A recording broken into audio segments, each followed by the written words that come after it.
Hey everybody, I want to share with you a quote from a book that I was reading from Larry Crabb about biblical counseling.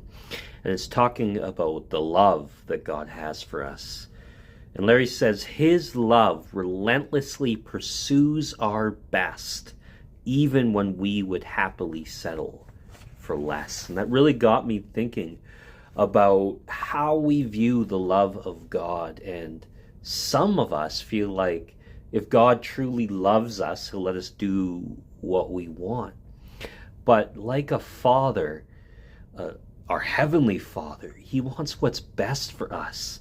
And in His wisdom and in that love and knowledge that He has, He doesn't want us to settle for less.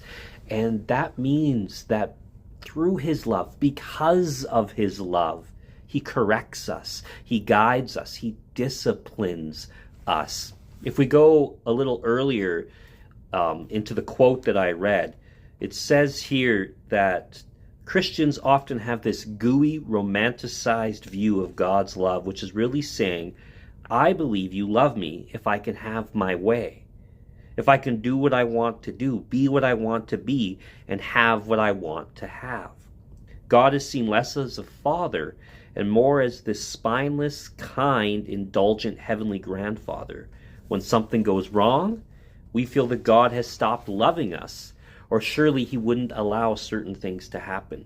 The truth of the matter is that God has never loved us with that kind of love in the first place. And here's what I quoted in the beginning. His love relentlessly pursues our best, even when we would happily settle for less. And this reminds me of even my relationship with my children.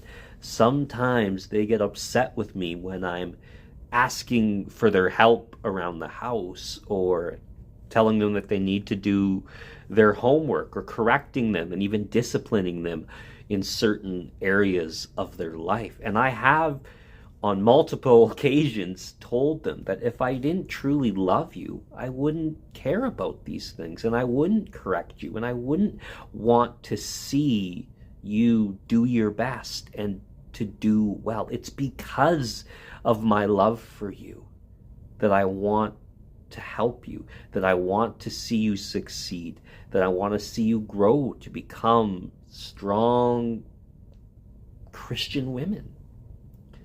In Hebrews 12, there's a similar description of God's correction.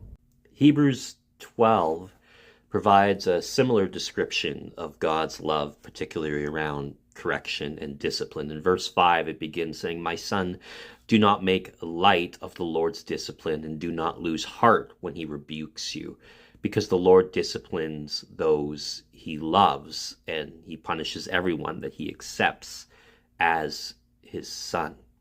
And it continues to talk about how we are to endure these hardships, and that as we are disciplined by our Father in heaven, it is because of His love.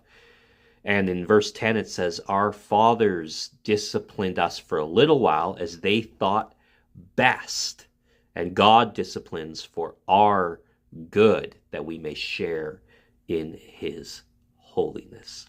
So let us give thanks for God's love, and that He wants the best for us. And when we're being challenged and corrected in our actions and our way of thinking, that we don't rebel with this childlike anger that God's not letting us get away with what we want, because really what He's saying is, I don't want you to settle for less. I want what's best for you.